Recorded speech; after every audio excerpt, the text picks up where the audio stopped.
Alrighty. All right, so we'll catch yours. Hey guys, we're on season 2, episode 3. We are here with Jenny D. Paul. We have some technical difficulties. We're trying to live stream on Instagram. Mine's not acting right. So I got a little thrown off. So thank you for being here. Thank you for having me. Yes, definitely. So yes, we're actually where we're at. We're in the Project Kindness closet. I'm sorry, I got thrown off with that. But anyway, how I met Jenny, right? She's the owner and the founder of Project Kind, right? Nonprofit organization, right? And how I met her, I was stalking her in Starbucks. I saw your van. It had Project Kind plasters, social media, everything. And, you know, Starbucks, you have that little corner there where you can donate through so many things. So we got in contact with each other, and I said, you know, I want to get more involved, and take it away and introduce yourself. That's how we met. Okay. How we met, yeah. Yeah, I'm Jenny DePaul. I'm the founder and CEO of Project Kind. Yeah.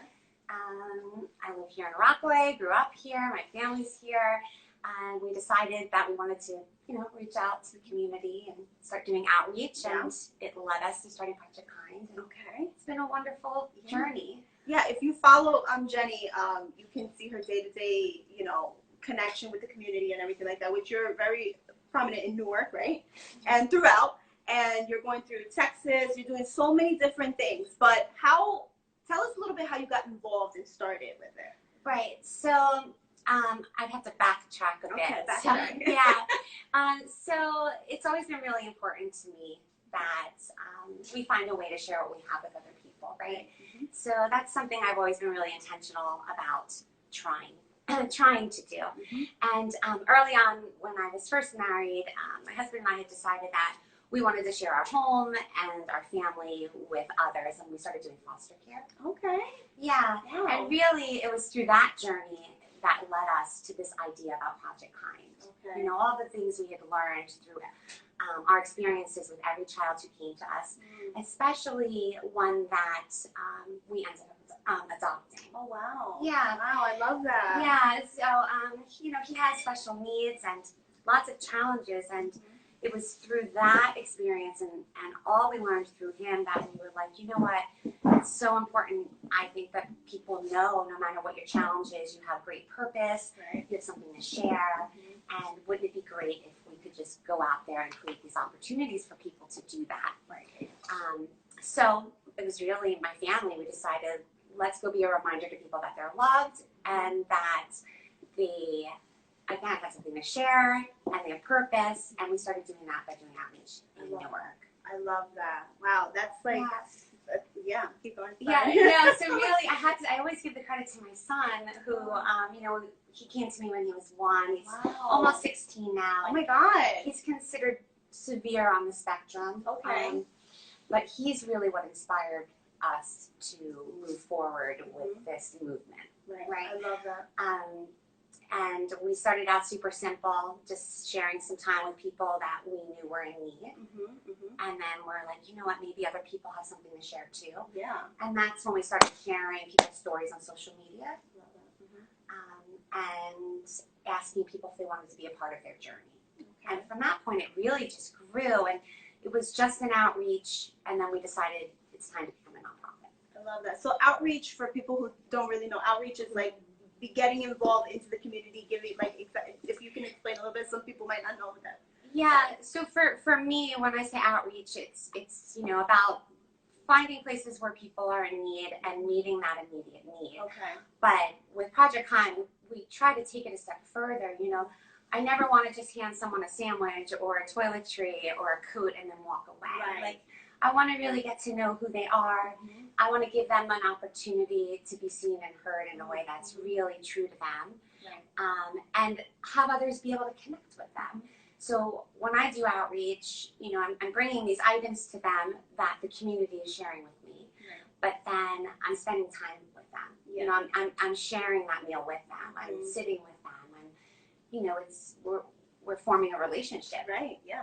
Absolutely. I know. Yeah. I watch everything on Instagram with you, and I'm just like, I get so extra connected with their stories. Like, everybody has a different path and stuff. And so it's I like that it's not just a drop and go and then just say here if you need this, and then just you actually form that relationship with them. Right. I mean, that's really for me the most important piece of it. Because a sandwich isn't going to change someone's life. Right. But it is very important, right? Yeah. But really, it's reminding people that someone sees you and people care. Right. So when I bring them items, I'm always really intentional about letting them know where they came from. Like, hey, just so you know, like a Girl Scout troop made you these sandwiches. Yeah. The story of the journey of that donation. Right? Not just here you go, here's, I like it. Yeah, I think that's so important. And with Project Kind too, it's so much about the person in need, but it's equally about the person who's giving. Like, I want people to know that no matter what you have to share, it means something.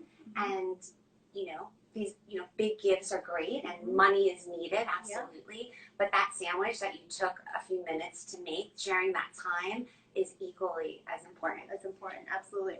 And I think that's great too, passing along the message where it came from, because a lot of people, I know, like for my mom, for instance, she's like, oh my God, this person can use this. I wish they know that, like, I'm really giving it with love, like some people, like, I think that's really important. I love that. There's a story along the way with this. There's a story to every gift.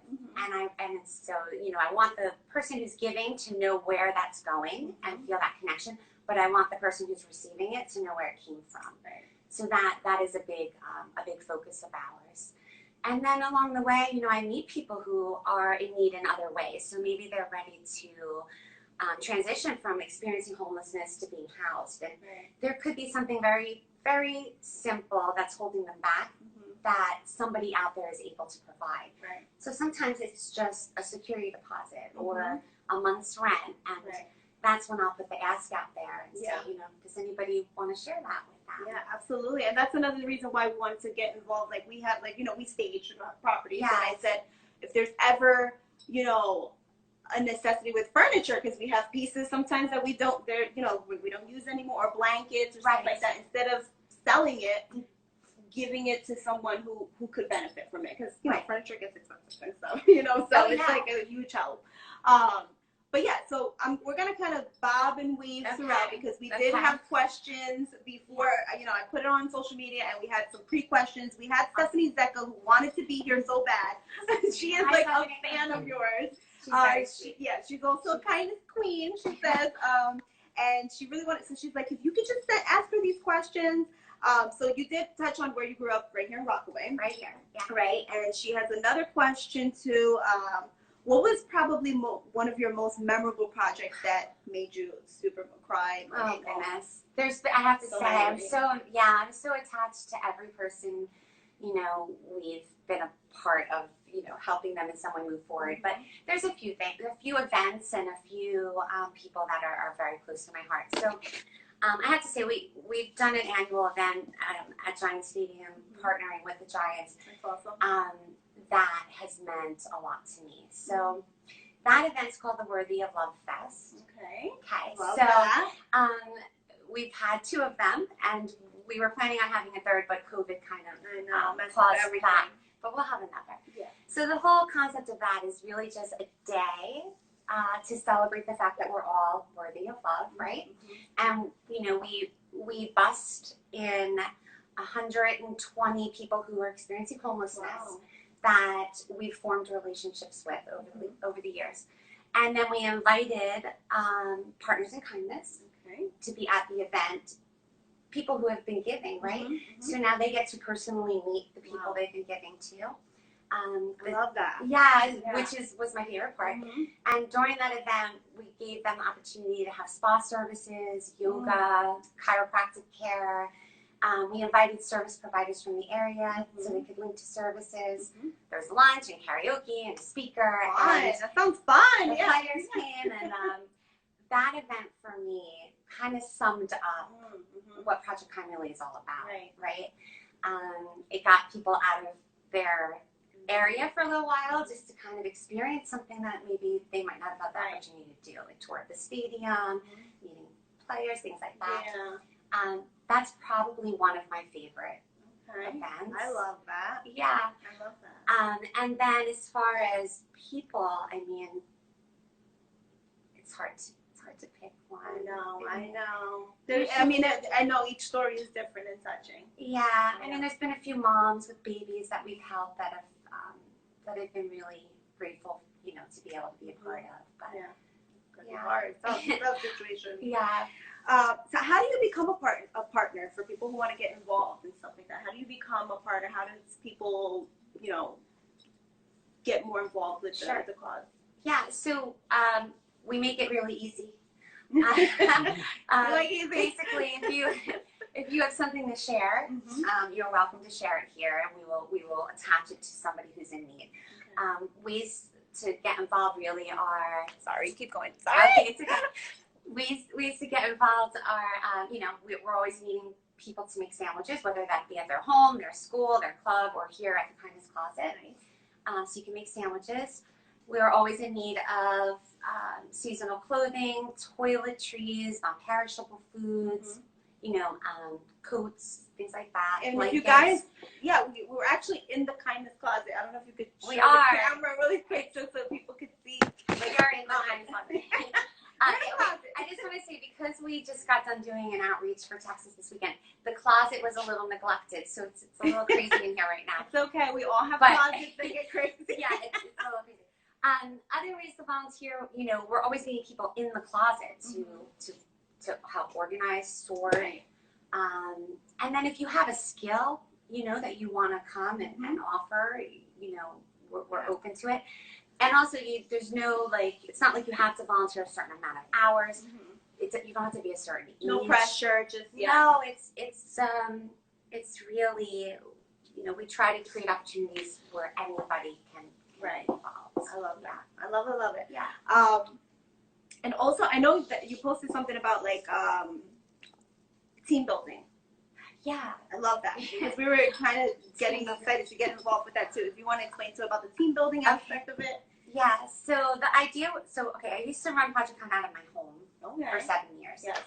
And it got a little crazy as we started to grow, and then we had this idea about, you know, finding a space, and we did.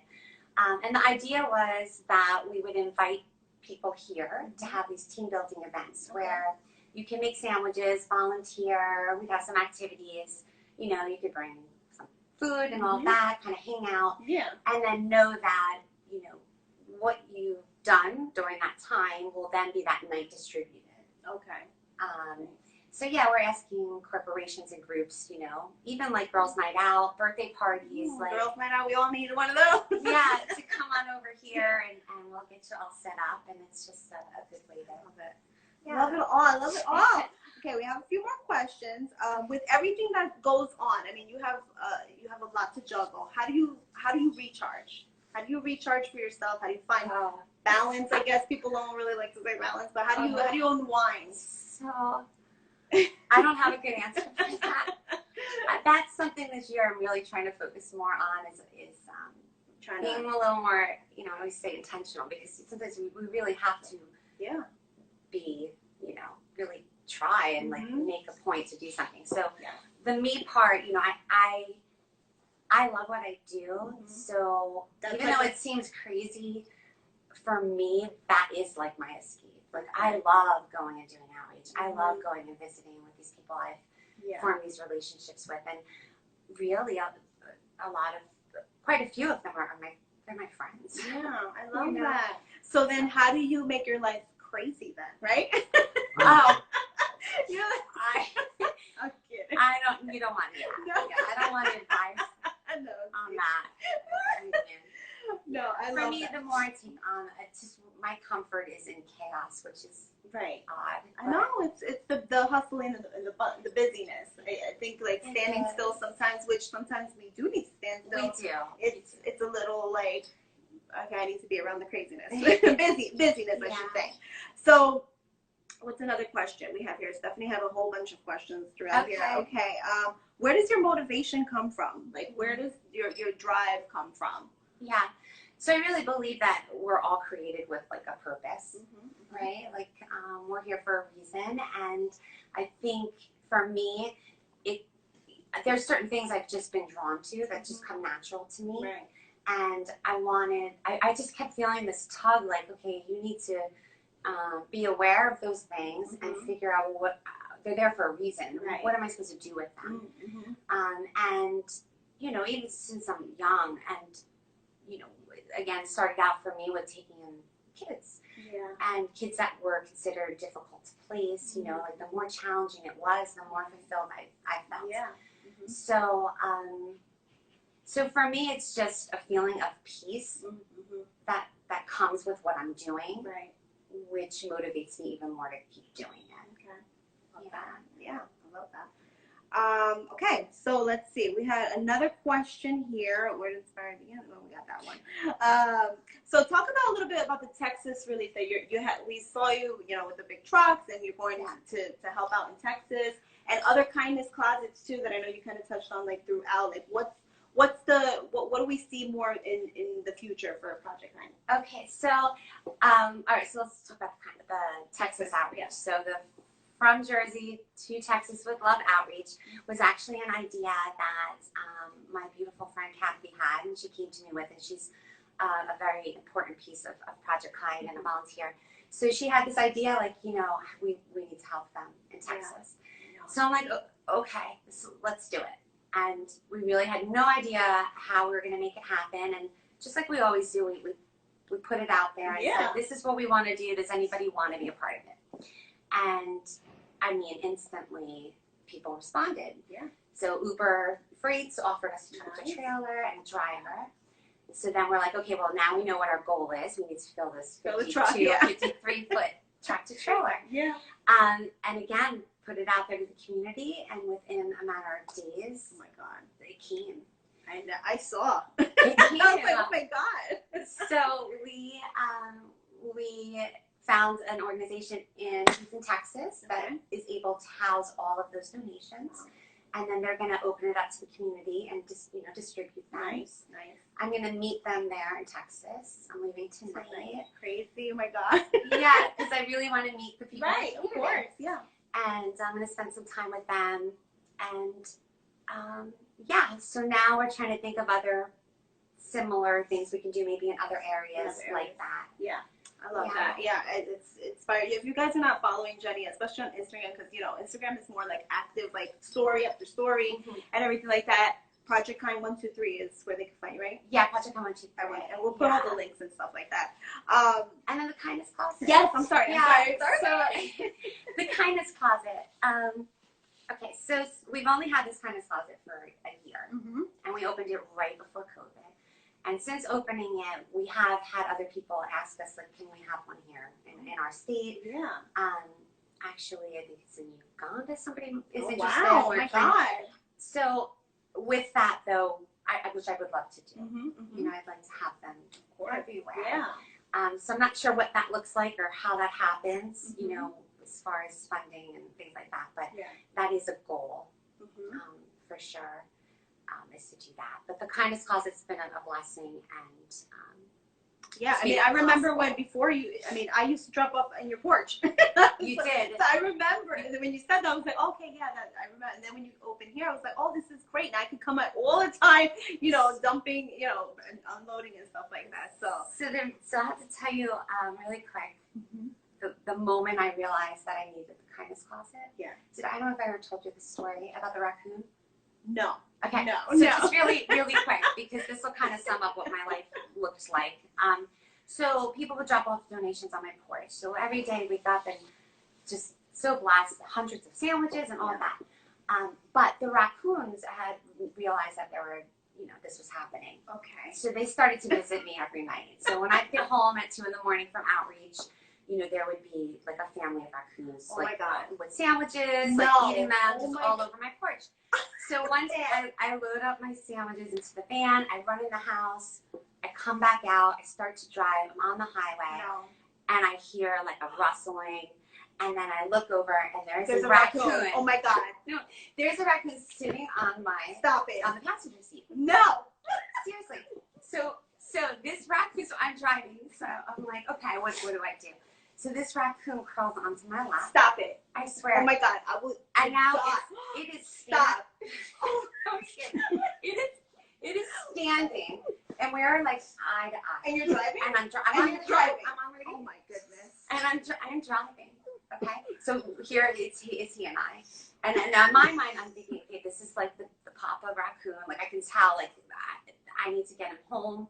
Like his whole family's there, but I'm also thinking this, he's gonna attack me. He's gonna kill you. And then my third thought was, you need to take a selfie of this. Stop. But I can't reach my phone because I'm like paralyzed. So I'm driving, and it's like a good 10 minutes, right, before I can find a place to move over. So again, he's so sweet though. He's just staring at me. No. So I pull over, and I unroll the window, and another like 5 minutes, he finally crawls out, and I left him there. But that was the moment I'm like, okay, Jenny, your life is out of control. Yeah. And and you're very brave. you need to fix this. Okay. And then we started looking for the closet. Thank God. Yeah. I would have died because we had a raccoon visit in the backyard, and I'm like very like it was big. I saw the hands, like, and it wasn't even that close to me. So I would have died. I would have punched it. I would have died. So I don't even know how you. Oh, he was the sweetest, I have to say. But he really was. But well, he was well fed. I knew not. I was really trying to be as still as possible because I'm like, he really could, Oh yeah. hurt me. Oh my God. So was he like staring at you? Oh no, I mean we were this close. I mean he stood up on me, so he, and he was big. Oh, I know. They're like big. I mean, I'm just in awe. Oh my God. Yeah. That's insane. That's so crazy. Yeah. That's but now scary. we don't have to worry about that. So They are very cute, but they're very. They could do some damage. oh yeah. They can kill. Yeah. They can kill. But I did separate him then from his entire family, but I'm sure they're okay. They find each other. And now we've stopped Yeah. feeding them, so. Yeah. It's So okay. yeah, but now we have refrigerators and space and all is good. That is so. Yeah. Wow, that's a crazy story. I would have. I'm just like, even an ant on me. I'm like, I bug out. Oh my God. I love that. I love that story though. Okay, so a few other questions. Okay. I know you kind of talked about, I don't know, book. Okay, yeah, you were yeah. talking about a book coming out. Yeah. If you want to, let people know about what the book really consists of. Sure. Wow. Okay. So the book is coming out soon. It's called Why Kindness Matters. Mm-hmm. And really it's kind of about the journey leading up to Project Kind, all that's happened since Project Kind, and, the impact that kindness has, how it really is contagious, and it really can be the answer, and kindness can fill in that gap for somebody and help them move forward. It's kind of everything I've learned along the way. Yeah. So it'll be coming soon. Can't wait. I mean, I'm on top of excited. more busyness, that writing a book on top of that, that's a lot too. A lot of preparation. It is, and I was nervous about it, and it took some convincing, but I'm like, so many amazing things have happened, not because of me, but really because of everybody who's come together and partnered in kindness, and I think that's important to tell people. So a friend of mine who helps people write books was like, let's do this, and I was like, okay. So I would encourage anybody who's looking to write a book, and something's holding you back, to really consider it, because you could have something to put out there that people need to know. And if you have questions about that, my mom will have a know. question because she's been dying to write her childhood story, which is like, her life is. I think she's amazing. She's been through a lot of stuff, so she's always like, I don't know if I could write a book. I don't know how to write a book, and I'm like, well, just start journaling, writing, and then, then we'll make a connection with somebody. Then, right. And I can connect whoever to the person who's helping me, and they can move it along. I love that. Yeah. I love that. I love it all. I love it. I keep saying that's my favorite word. Love. I keep saying it all day long. So before this, I don't know if we touched this, before getting super involved in everything, what is something that you did before all of this? Okay, so I've taken some time off from working to take in the kids. So I want to say I have two daughters, biological daughters, Lily and Annabelle, and Kentel, who I said I adopted, and then we've taken in. So sometimes I'd have 2-3 foster kids at a time. So it was a lot going on. Yeah. Before that, I did do social service. Okay, nice. Yeah. All right. Yeah, I mean, Okay. Yeah. I used to work before this. I used to work for my cousin who owns a for kids with autism. Oh, school. okay. Early adult learning. With kids who have like a autism. program, Yeah. like a program. A Okay. program. That's Yes. awesome. So I know the whole. It's a lot. Hats off to everybody who has a challenging situation with kids and stuff like that, learning spectrum. What was another? Okay, so when we kind of close towards the end, we do like the little rapid fire questions. Oh, totally no. like Okay. you can't see them. Oh boy. But before we get into that, is there anything that you want to leave everybody with a couple of nuggets? And anything that we maybe not have covered? No, I mean, I think we covered everything. I would just say, if you're feeling a pull towards something, consider it and let love lead you. And sometimes you have to be a little vulnerable to do that, right? It's a little scary, but it's there for a reason. For a reason, yeah. Yeah, just kind of listen to that. I love that. Yeah. All right, so we're gonna have a little fun. Oh no! Like 5 questions, and you have to answer it super fast. First thing that comes to your mind. Oh yeah. Okay. Okay, no. Okay, they're fun. Okay. Favorite book? Oh gosh, The Bible. I mean, it's so corny, but I have to say. That's good. Okay. Favorite food? Oh, Chinese food. Oh, Love okay. Chinese food. So greasy, I love it. Pet peeve. Oh gosh, my pet peeve is when people say they're going to do something and then they don't. Do it. Okay, yeah. One thing that's on your bucket list. I need to get to Africa. Oh, okay. All right, we got to get to Africa. Hey, we got to put it out there. It has to be done. Okay. Favorite vacation spot? Oh, I don't vacation much. Oh God. Okay. I'll have to think about. I don't even know. All right. Never. Favorite spot? California. Well, California is my absolute favorite place. Okay, I have to say, I feel like I will end up there. Yeah. It feels like that's my home, right? It does. I love it. I say this all the time. It's like where I belong. So I'll yeah, there. I know. Yeah. I want to be there too. Yeah. Was that all of them? That was all. Okay, that wasn't that bad. There wasn't that bad. I said it was fun and light. No. Okay. So we tagged her on the post. Follow her if you want to get involved in any type of way.